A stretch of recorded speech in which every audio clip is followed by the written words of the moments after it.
Hello there, lovely viewers. My name is Rimi and I'm a yoga expert by profession. Welcome to my YouTube channel, and the topic of discussion today is PCOS. All right, so if you are keen to know more about this, or if you suspect that you might have it, this will be a very helpful video as we will be diving deep into understanding what PCOS, what are the common symptoms, and how it can be managed with the help of yoga, diet, and some lifestyle changes. All right, so let's get into it. You can grab your tea, make yourself comfortable. All right. So, first, let's understand what is PCOS. So, PCOS stands for Polycystic Ovary Syndrome.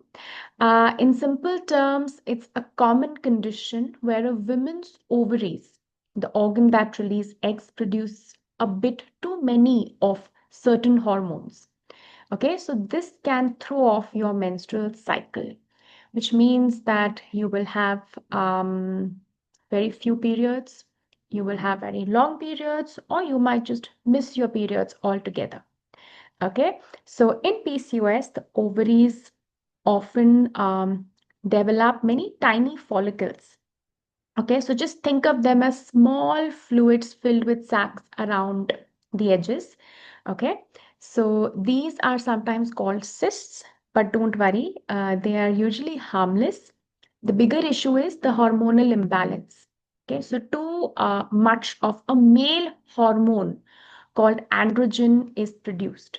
Okay, so androgens are normally present in all women, but in PCOS, there's a bit too much of this hormone. Okay, so this extra androgen can cause various system and a havoc within, our system. So in short, PCOS is a hormonal imbalance during your reproductive years that can make your menstrual cycle irregular and cause extra symptoms like hair growth or acne. Okay. So do not get scared by listening to this. It is very common and it can be managed. Okay. Now let's look at the causes of PCOS. So PCOS does not have a single cause that we can point out to. Doctors believe that it's a mix of genetics and lifestyle factors that affect your hormones. All right. So think of it like this. Like if your family has a history of PCOS or diabetes, your body is more likely to do this hormonal dance. Okay. Also, weight and diet can play a role. Okay. So now let's look at the different causes. The first one is genetics. So PCOS, if it runs in your family, like if your mother or your sister has had PCOS, you might too. Okay. The second one is hormonal imbalance. So with PCOS, the ovaries make extra male hormones, which we already spoke about, androgen. So this imbalance can stop ovulation and it brings about changes in your menstrual cycles. The third point is insulin resistance, the most common one. Many women with PCOS have insulin resistance, which means their bodies don't use insulin, the sugar hormone, well. Okay, so this causes the body to pump out more insulin, which then encourages the ovaries to make more androgen.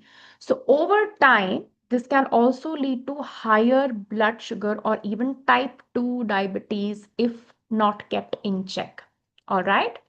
Then, point number three is lifestyle and weight. So, being overweight isn't the cause of PCOS, but it can make symptoms worse. Okay, so extra weight can increase insulin resistance and inflammation, which in turn can push hormones further out of balance. Okay, तो उसकी वजह से भी hormonal imbalance हो जाता है body में. So, the good news here is that by just losing 5 to 10% of body weight, or even just say, a few kilos, like 5 kilos, 7 to 8 kilos, you can improve PCOS symptoms substantially. काफी फर्क पड़ जाता है सिर्फ ये करने से. Okay. The next point is inflammation. So some research suggests that women with PCOS have a bit more chronic inflammation in their bodies. Inflammation से क्या होता है? It stimulates the ovaries to make more androgens. Okay. Now let's look at the common PCOS symptoms.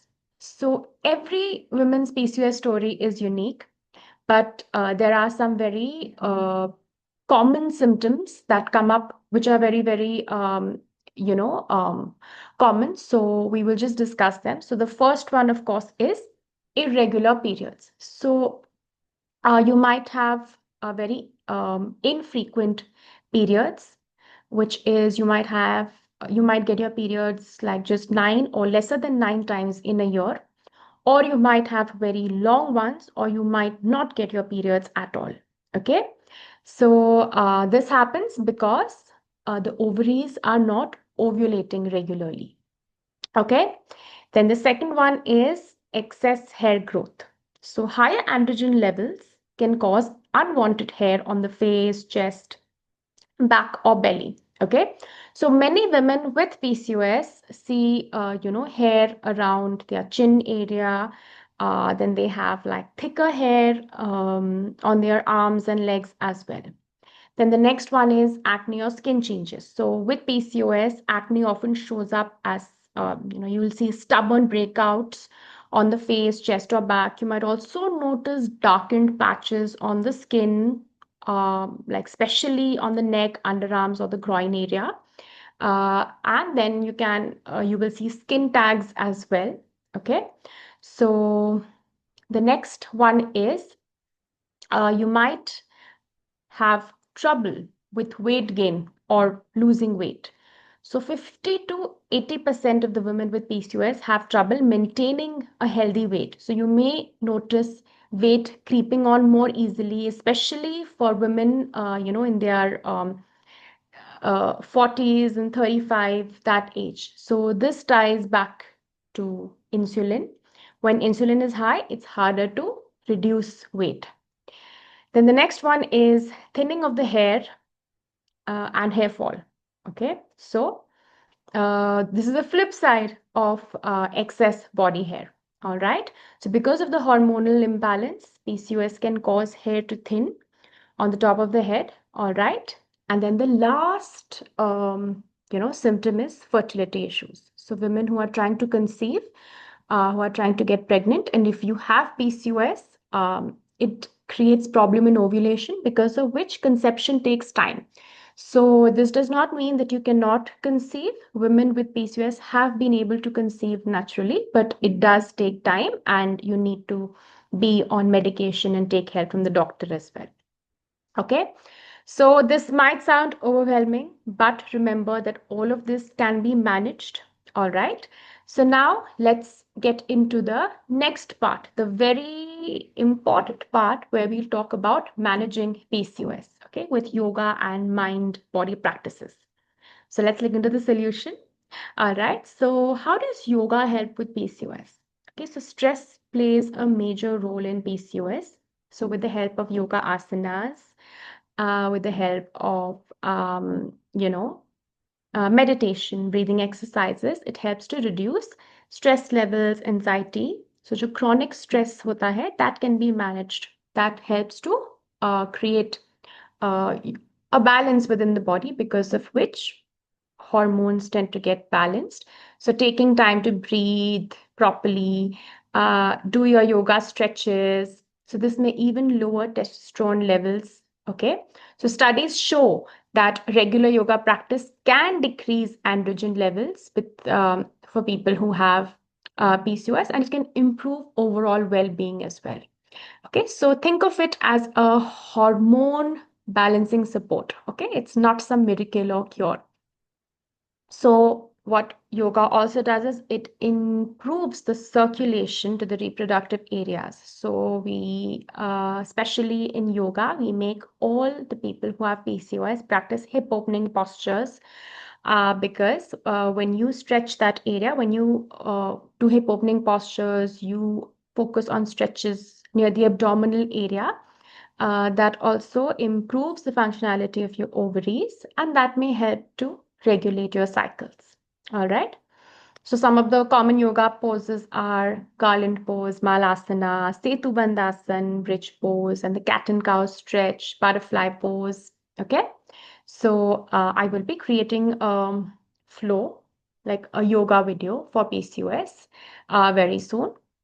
All right. Apart from yoga, alternative holistic approaches like Ayurveda, acupuncture, and the use of herbal remedies is also very effective. Okay, so you can consult an Ayurvedic doctor. You can consider herbal remedies like spearmint tea, and stuff like that. But again, that is something that you need to consult your dietitian for. Okay. Then next is acupuncture. So this practice, they use tiny needles on specific points, and there is study which shows that acupuncture helps improve hormone levels. It helps with insulin resistance and menstrual regularity in PCOS as well. Okay, so it also helps to reduce stress. So many women say that acupuncture sessions leave them feeling relaxed and balanced. Okay. And then the last one is mindfulness and managing your stress. So it's very important to know how to manage your emotions, your stress levels properly. So meditation, deep breathing exercises, journaling, or even just sitting and chatting with your friends, going for a spa, going to a parlor, anything that makes you feel relaxed, listening to nice, calming music can be very therapeutic and healing for your body and mind. Okay. So, the last one, the most important one, lifestyle changes, making changes in your diet, working on your sleep cycle, exercise. All right. So, a balanced diet, all right, uh, can help to stabilize blood sugar levels. Try to eat small, frequent meals so that you don't feel hungry, and you need to work on cutting out all the processed foods, the sugary stuff. Okay, all of that is like a big no when it comes to PCOS. All right. The next is exercise regularly. Aim for 150 minutes um, per week. All right. So even if you cannot hit the gym, if you can just do some yoga, walking, dance, anything, whatever suits you. All right. So over time, regular exercises can help with weight management and even improve your cycles. Okay. Sleep routine, underrated, but very, very important. Okay. So when your sleep cycle is disturbed, your body does not get the right healing and repair that it needs. All right. So, going to bed on time, waking up on time does help to regulate your hormones. Okay. If your body is sleep deprived, the stress levels, the cortisol levels spike up, which can impact the PCOS symptoms. All right. And the last one is staying positive and empowered. Okay. So this is something that you have to do it by yourself. You have to inculcate an attitude in which you have a very positive mindset, because life can be tough at times, relationships can be tough, work can be overwhelming. All right. But there is always a solution to every problem. All right. So PCOS is treatable and manageable. Okay. What really matters is your outlook on how you handle this situation. All right. So this is just a reminder that if you are going through PCOS, make those lifestyle tweaks, take care of yourself, give your body the support that it needs. All right. And that's all that I have in today's video. So if you liked this video and you found it helpful, please like this video and subscribe for more such videos that I will be sharing more often. Okay, so thank you for watching. Stay hopeful, stay strong, and remember that you are not alone in this. Bye bye.